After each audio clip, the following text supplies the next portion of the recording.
Hello guys, আসসালামু আলাইকুম। কী অবস্থা তোমাদের সবার? আল্লাহর রহমতে এখন আমি অনেক ভালো আছি। তো আজকে তোমাদের সাথে চলে আসছি চিংড়ি মাছ দিয়ে মিষ্টি কুমড়ার এই রেসিপিটি নিয়ে। আর তোমরা কেউ ভেবো না এটা যে আমাদের গাছ, আসলে এটা আমাদের গাছের না, এটা আমার মামিদের গাছে। তো প্রথমে হচ্ছে মিষ্টি কুমড়াটাকে আম্মু একটু ভালোভাবে কেটে নিয়েছে সাইজ করে, এটাকে ভাজি করা হবে। এখানে হচ্ছে চিংড়ি মাছ, এটা ফ্রিজে ছিল বলে এখন এটাকে খুলতে হবে। তো এখন হচ্ছে আমরা চিংড়ি মাছগুলো কেটে নেব। ছোট ছোট সাইজেরগুলো হচ্ছে আমরা মিষ্টি কুমড়া ভাজির জন্য নেব, আর বড়গুলো হচ্ছে এগুলো চিংড়ি মাছের মালাই করব। তো যাই হোক, ওটা আরেকদিন ভিডিও করে দেখাবো তোমাদেরকে। তো এখানে হচ্ছে এগুলোর বরফ জমেছিল, আমরা দেরি হয়ে যাচ্ছে দেখে তো তাড়াতাড়ি করে জোর করে খুলে ফেলতেছি। তো যাই হোক, এখানে হচ্ছে আমরা চিংড়ি মাছগুলোকে ভালোভাবে খুলে এরপর হচ্ছে এগুলোকে খুঁজে কাটতে নিয়ে চলে যাব। তো আজকে হচ্ছে আমার ভিডিওটি প্রায় 5 মিনিট 16 সেকেন্ডে। তো এখানে হচ্ছে এগুলোকে এখন আরেকটু করা হবে। তো এই ভিডিওটি আমার কাছে খুব ভালো লেগেছে, আর অনেকটা জোস হয়েছে। দেখতে মনে হচ্ছে যে আমরা কোথাও একটা পাহাড়ি অঞ্চলে চলে গিয়েছি। তো যাই হোক, আমরা পাহাড়ে থাকি না, আমরা গ্রামেই থাকি। গ্রাম বলতে গেলে আমাদের দিকটা শহরের মতনই হয়ে গিয়েছে। তো এখন হচ্ছে এগুলোকে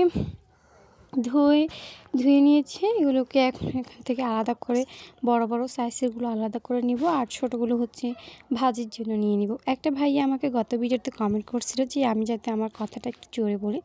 তো আমি জোরেই বলছি, উনি হয়তো সাউন্ড একটু কমিয়ে রেখেছেন, তাই উনি ভেবেছেন আমি জোরে বলি না।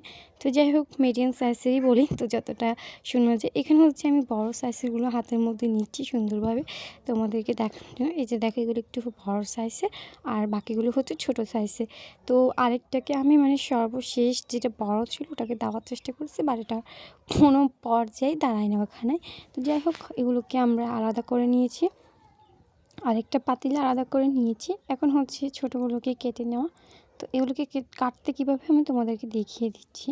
এই যে এখানে তোমরা চাইলে এগুলোর মাথাটা রাখতে পারো বা না রাখতে পারো। মাথাটা খাওয়া আমাদের স্বাস্থ্যের জন্য ভালো না, এটা আমি একটা ভাইয়ের কাছ থেকে শুনেছি, ডক্টর ভাইয়ের কাছে।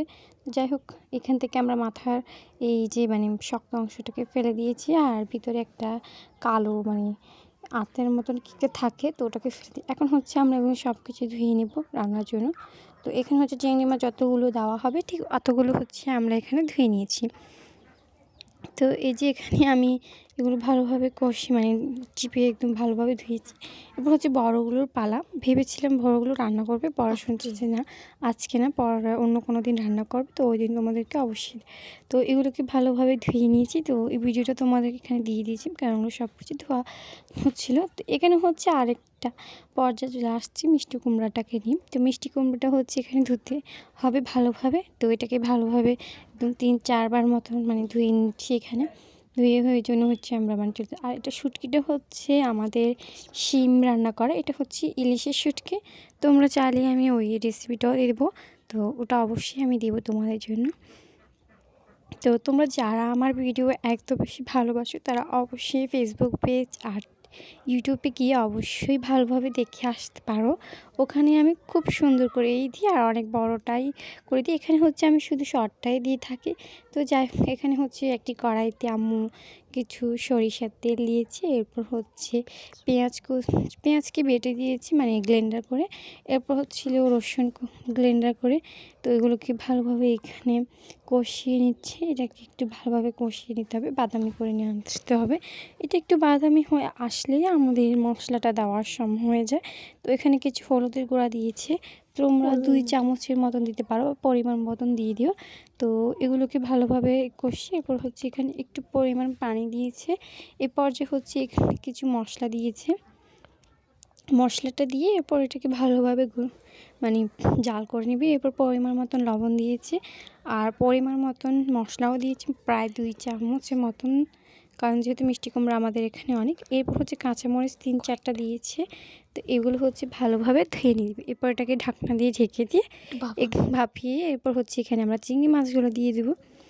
সত্যি বলতে চিংড়ি মাছগুলোর এখন কালারটা দেখলেই আমি কি বলবো, এত সুন্দর হয়েছে কালারটা। এগুলো একটু পর দেখবে তোমরা, এগুলো কালার চেঞ্জ হয়ে যাবে। এগুলোকে ভালোভাবে 5 মিনিটের মতন জাল করে নিব।